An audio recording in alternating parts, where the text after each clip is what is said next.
All right, we're here with Callie. We're going to be talking about this Blue-White Familiars deck in Core Pauper. Can you maybe introduce yourself and your history with Pauper? Well, how's it going, everybody? My name's Jacob. I'm Kalikaiz on Discord and Twitter and YouTube. I have a YouTube channel where I do a lot of Pauper videos. I started playing Pauper uh, about 10 months before Blue Monday, playing like Boros, the original Boros synth. So it's just uh, Boros Monarch and some Kiln Fiend, and then it got smacked around by familiars by 420 Dragon and another person locally, so I started playing that. And then I got really into Magic Online after Mystic Sanctuary. Made some really good finishes. Uh, Almost made the mocks from Pauper, which was awesome. Lost to CC Ojire, who's a all-time hero in Pauper, obviously. And then I've just been running the familiar server, trying to work on this deck throughout the ages.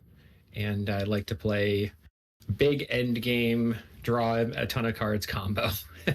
Awesome. That's about my style. Yeah, I'm sure most people know who you are, but all right. So what made you choose this deck for the Core Pauper tournament?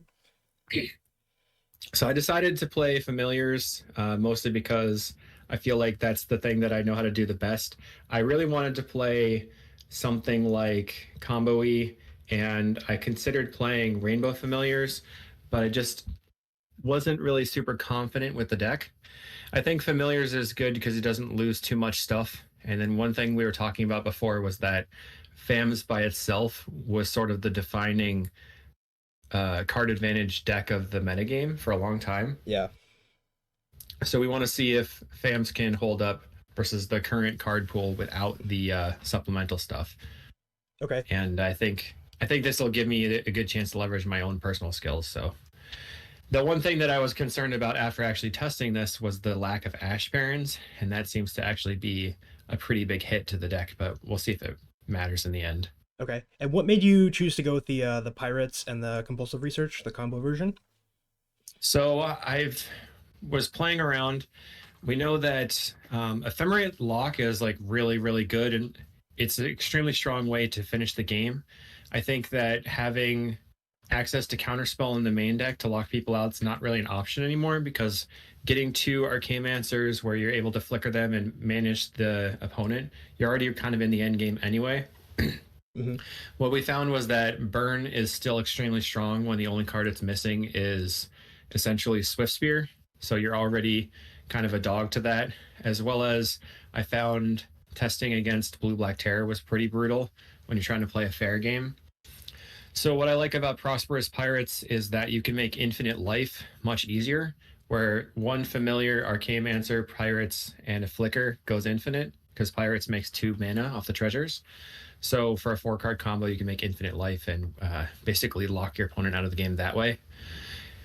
So I'm trimming a few things here in order to get that done. And then I decided to play Compulsive Research over a 4th Deep Analysis here just because it's going to be impossible to actually win the game via decking unless I have the Compulsive Research. Gotcha. Okay. And then I see you're splashing red for Gorilla Shaman in the sideboard. Do you want to talk a little bit about that? One of the things that Familiars has always been a dog to is Affinity. And that's mostly because Affinity has always had a lot of card draw power, as well as some of the best answers to Familiars that are in the format with Dispel, Pyroblast. Now they're playing Krark-Clan Shaman, things like Galvanic as well. They all really put you back. And now that there's no bridges, Gorilla Shaman's going to do a lot more work and kind of just pump them out. I tested against specifically Walker a few times and got completely destroyed, so I felt like it was necessary. Back in the day when I was playing Sanctuary Familiars, it was just blue-white Familiars, literally splashing Gorilla Shaman every single time. Gotcha. Gotcha. I don't see any dust to dust because there's no bridges, so that's always a nice feeling for your I sideboard. I almost put them in the deck, but I decided not to. Yeah. So you talked about Affinity and Mono Red. Are there other decks you think that are going to be strong in this format? I think that Blue Black Terror is essentially not losing anything. They lose potentially the Monarch, but it's just as strong a deck as it was before the release of Lord of the Rings with the Lorien revealed. So that's something that I'm worried about. I think Mono Red Kuldotha is probably the Mono Red that's going to be the most aggressive. And then what I also found was that the lack of Weather the Storm is just a huge hit to anti-red strategies. Yeah, So I think burn is just straight up well positioned nowadays. gotcha. Okay. Maybe now we'll go through some of your sideboard cards and you can say where you bring those in. So start with Circle Protection Blue. So what I decided to do here was treat Pauper as if nothing's going to change, essentially, Okay. after having tested. So I feel that, you've got Tolarian Terror. I don't know, is Cryptic Serpent, was that something that I happened in think a... that's Commander Masters. Yeah. Okay.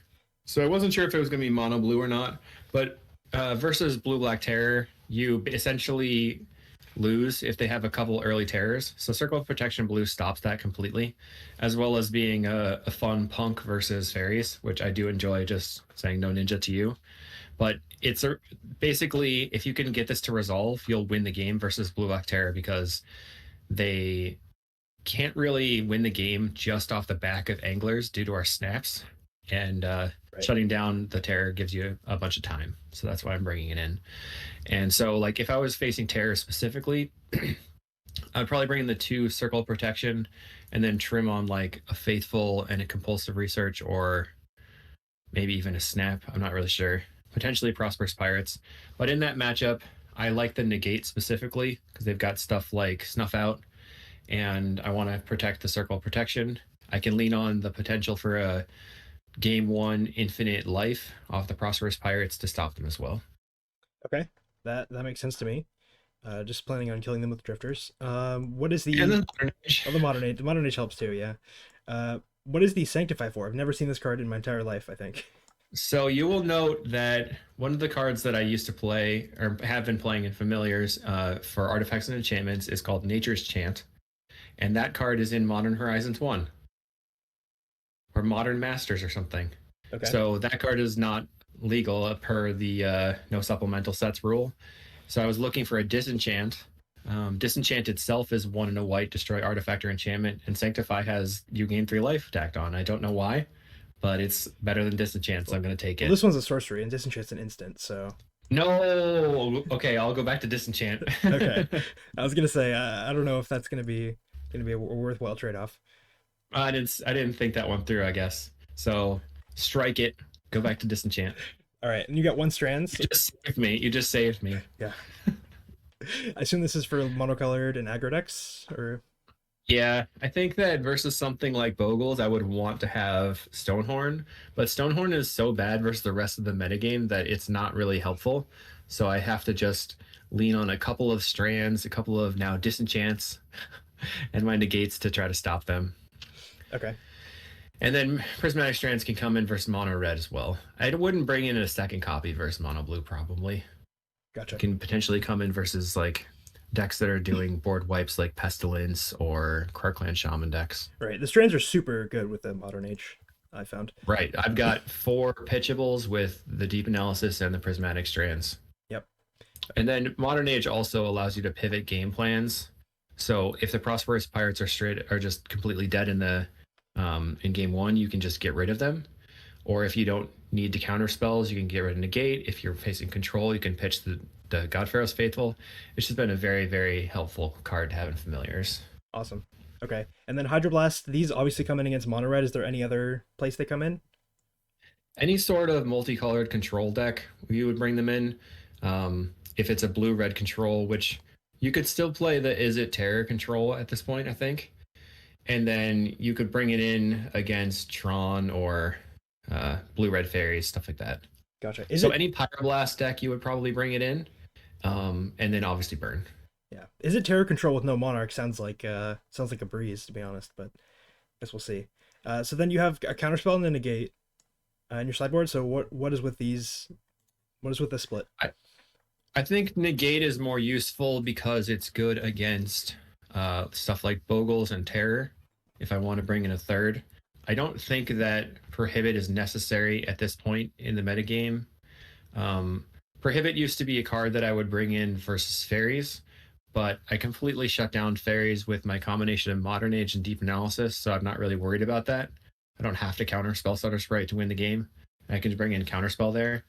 I think Counterspell as the 4th counter here is probably better than just a regular Dispel because it can counter something like potentially in like a Mole Drifter or a Caymancer or some big threat like a you can counter lock. So if I was facing something like an Olamox Crusher deck, I would bring in the counter spell so I could snap and counter it and just have a counter lock end game potentially. Gotcha. Okay, and then the Gorilla Shaman in the mountain we discussed were for affinity. Are these going to come in Right. anywhere else or no? I mean, if someone's playing Cycle Storm with only artifact lands, I'll bring it in, but I don't think it's going to be coming in versus anything else. Gotcha. Makes sense. Okay, so what sort of matchups are you hoping to play against with the familiars deck? Any sort of mid-range matchup would be good. I feel confident versus Burn. So, post in the current metagame, we don't really ephemerate combo versus Burn that much anyway. So this would already be pretty much where I want to play against Burn. And then I don't want to play against something like Walls that's really fast, but I think they lost Lead the Stampede and Winding Way, right? Yep, yep. But it's hard to say what's actually going to be out there. But any sort of mid-range strategy is going to get unfavored versus familiars, I think, or even control decks, really. Yeah, well, especially with no Monarch or Initiative, it seems like familiars gets a pretty large upgrade there. Right. I played against somebody that was playing green black, kill all your stuff, and it ended up being scary because they milled my Mortuary Mire. Oh yeah, that's always a bit spooky. All right, so you have anything else you want to say about the deck or about the tournament? I don't think there's anything else to bring up about the deck. We did just mention Mortuary Mire. Mortuary Mire, you can go see Flicker uh, to return creatures from your graveyard. So that's like my anti-decking strategy for long games. And I will change to Disenchant. Unfortunate that we don't have a good Nature's or that card that I used to play.